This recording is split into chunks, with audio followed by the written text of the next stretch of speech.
Mi muchacho, buenos días, soy el profesor Peter Cuyán. Vamos acá en el Grupo Ciencias a trabajar en este momento lo que es la diversidad cultural, étnica y lingüística como parte de la manifestación nacional de los pueblos, ¿no?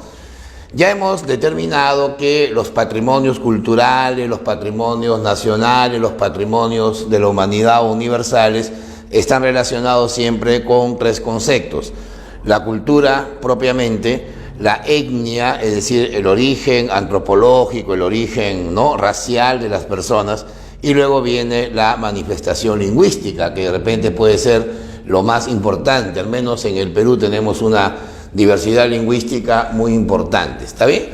Otra cosita que vamos a aclarar es que la información que vamos a suministrar en el esquema, en la pizarra, está basada en el censo del año 2017, ¿ya? Entonces, si de repente hay algún cambio en las cifras, una aproximación, eso ya depende de cómo nuestro país ha evolucionado en estos 3 o 4 años, ¿ya? Es más o menos la base del tema. Bueno, evidentemente lo primero que tenemos que definir es lo que nosotros conocemos como diversidad cultural, ¿está bien? Bueno, ¿qué mayor razón con el Perú para definir lo que es una diversidad cultural? Entonces vamos a decir lo siguiente, ¿ya? La diversidad viene a ser la multiplicidad o la variedad de formas, ¿no es cierto? O sea, mecanismos, procedimientos, procesos en que se van a expresar las diferentes culturas que obviamente van a ser desarrolladas en los pueblos o en los grupos sociales, ¿está bien?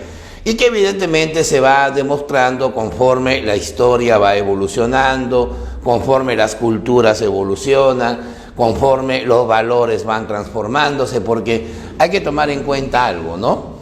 El Perú es una cultura o es una manifestación cultural no solamente nativa, no solamente originaria, no solamente prehispánica, ¿no? La manifestación cultural del Perú es producto de que tenemos una diversidad de migraciones, una diversidad de culturas que hemos adoptado de otros países.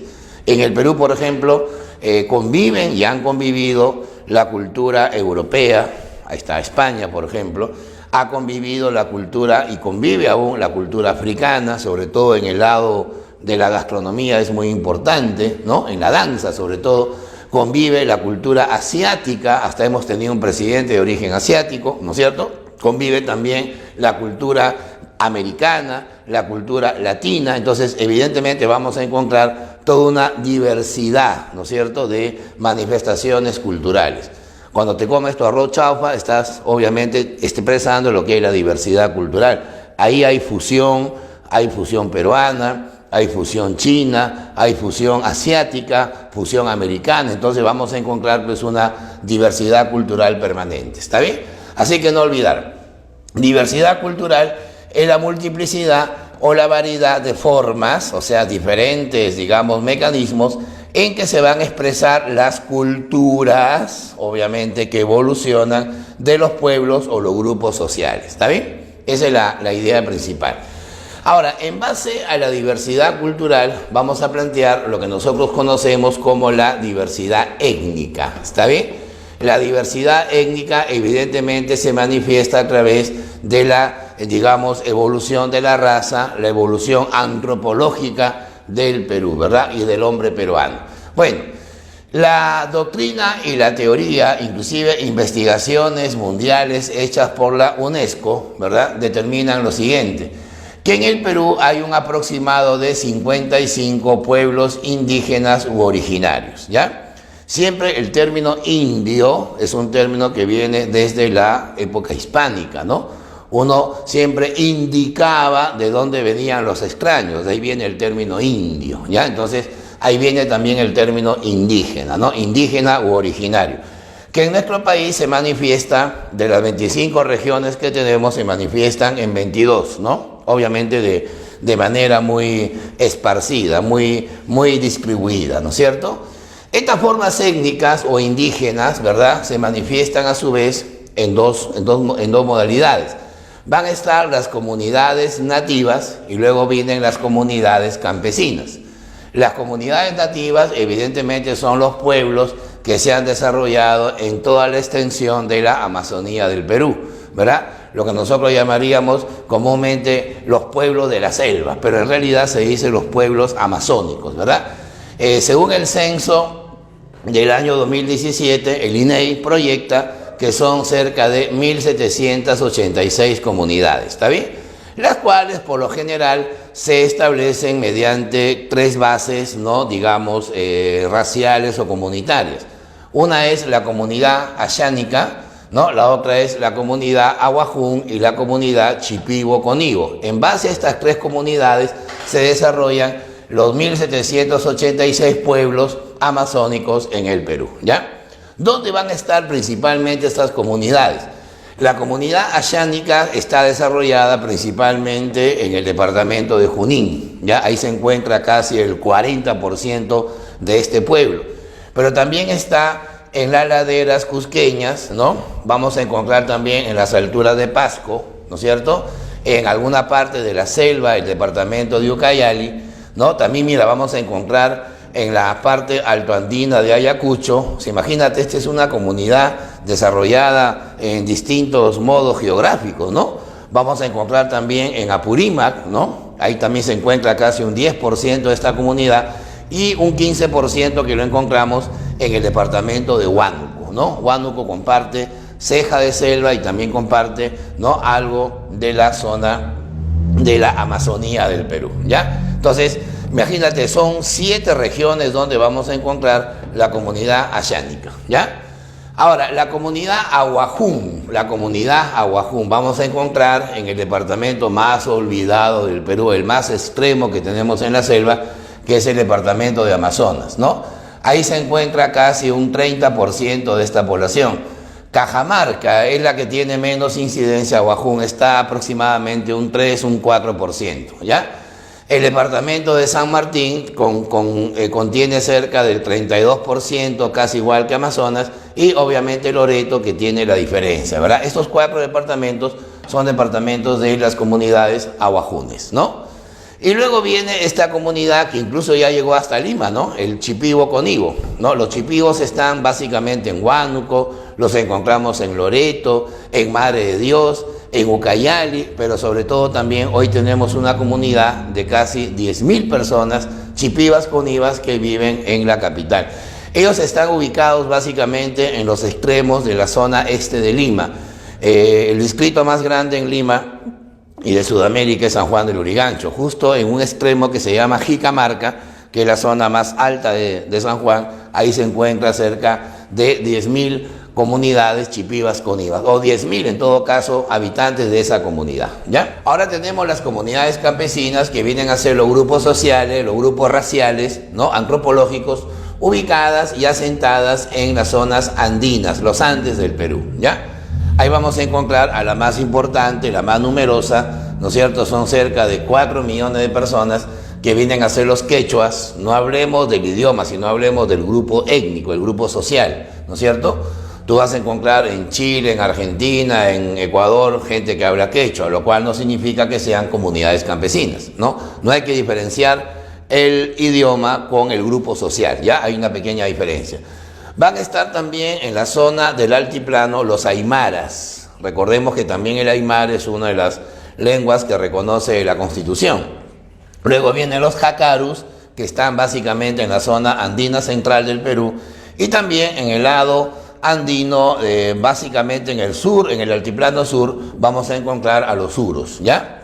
Entonces, en base a estas 4, digamos, etnias determinantes, vamos a ubicar, obviamente, pues a las comunidades campesinas, ¿ya? Entonces, no olvidar, comunidades campesinas y comunidades nativas van a conformar, evidentemente, pues las formas de manifestación étnicas, ¿no? Indígenas que el Perú tiene, ¿ya? Vamos a determinar eso.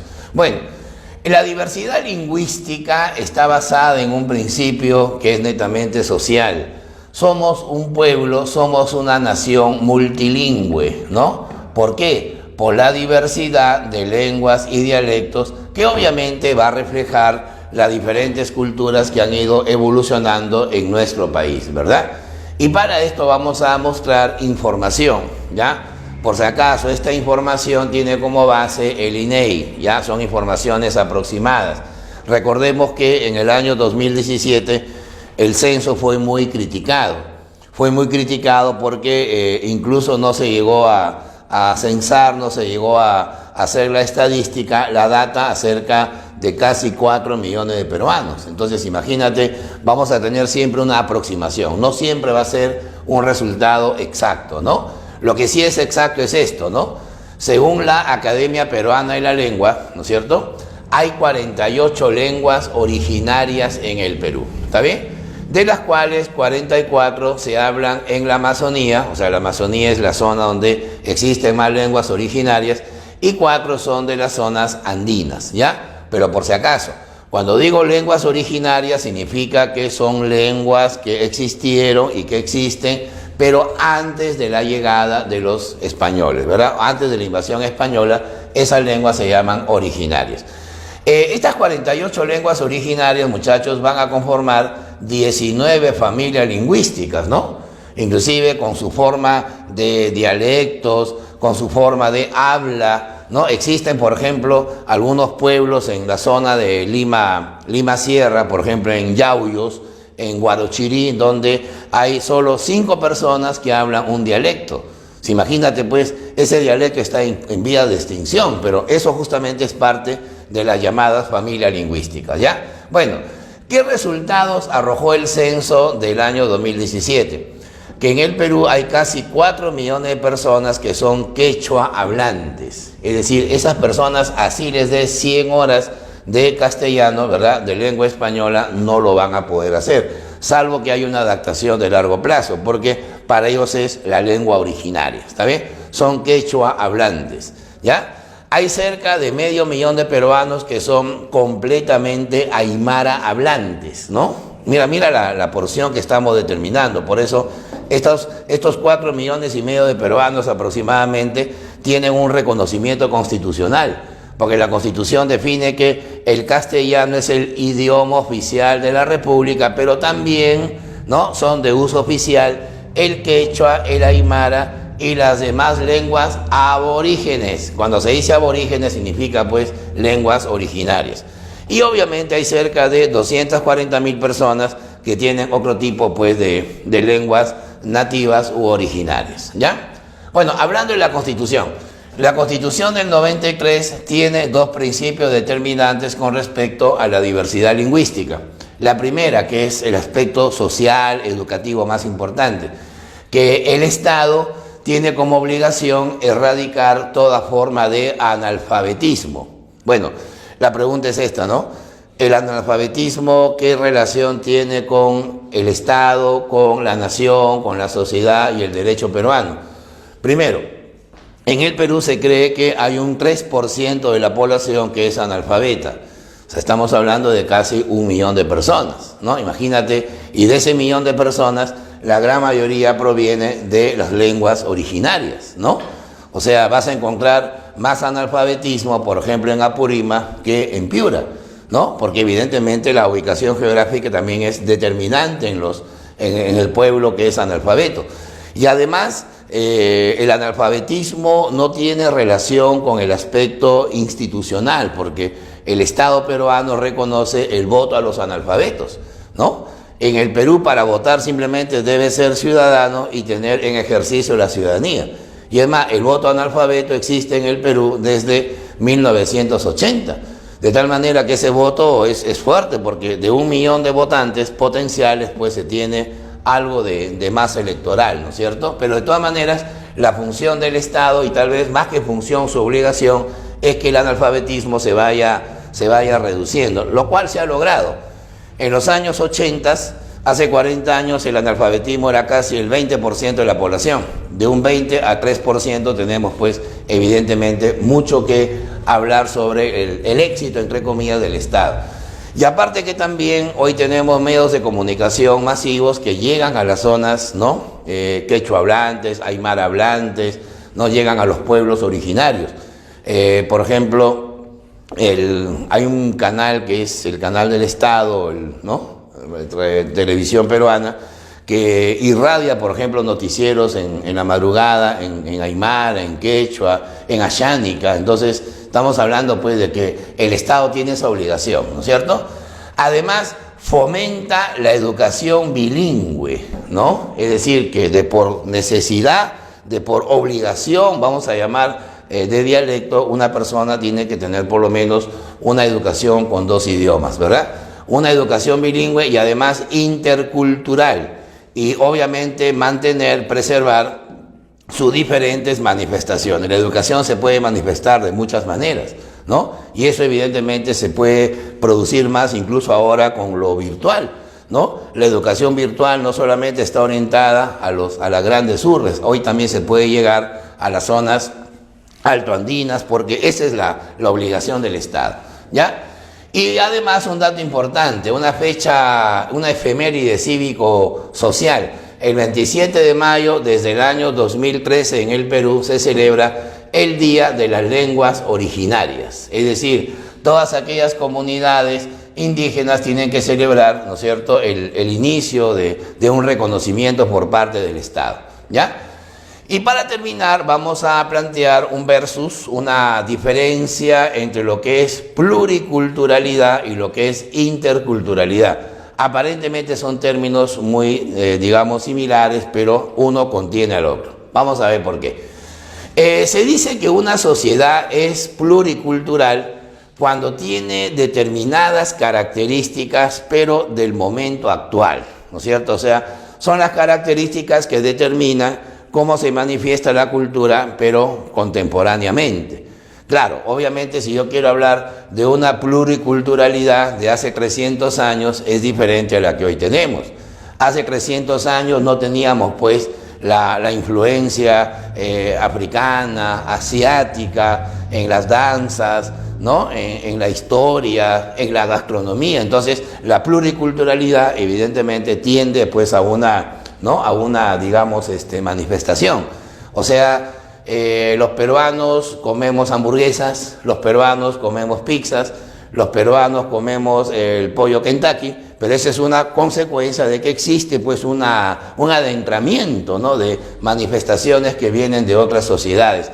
El 31 de octubre ya no es Día de la Canción Criolla, es el día de Halloween, que es una festividad que viene importada, pues, pero es una forma también de pluriculturalidad. De cada 100 personas, 90 te celebran Halloween y 10 te celebran Canción Criolla. Esa es una realidad. A ver, celebra Canción Criolla en las zonas altoandinas, es imposible, ¿verdad? Entonces ya también ellos están jugando Halloween, ¿no? En cambio, la interculturalidad es la relación respetuosa, es decir, la armonía que se tiene que dar entre las culturas. O sea, en palabras más simples, ¿ya?, la interculturalidad viene a ser la relación, ¿no es cierto?, viene a ser la manifestación o la armonía que tiene que ver entre las naciones que son pluriculturales, ¿no? Esta es la manifestación y esta viene a ser la interacción. Esta viene a ser la forma de armonía que se tiene que producir cuando se habla de una pluriculturalidad. Interculturalidad significa, por ejemplo, que los limeños tenemos que respetar, ¿no?, los bailes, por ejemplo, como la danza de las tijeras, ¿no? O de repente que las señoras de Miraflores, ¿no?, ven a un cuy frito y no lo quieren comer porque les recuerda a otra especie, pero tiene que respetar que eso se come en zonas andinas, inclusive en la zona de Lima, que respetan mucho la tradición andina. ¿Te das cuenta? Todo eso es la famosa interculturalidad.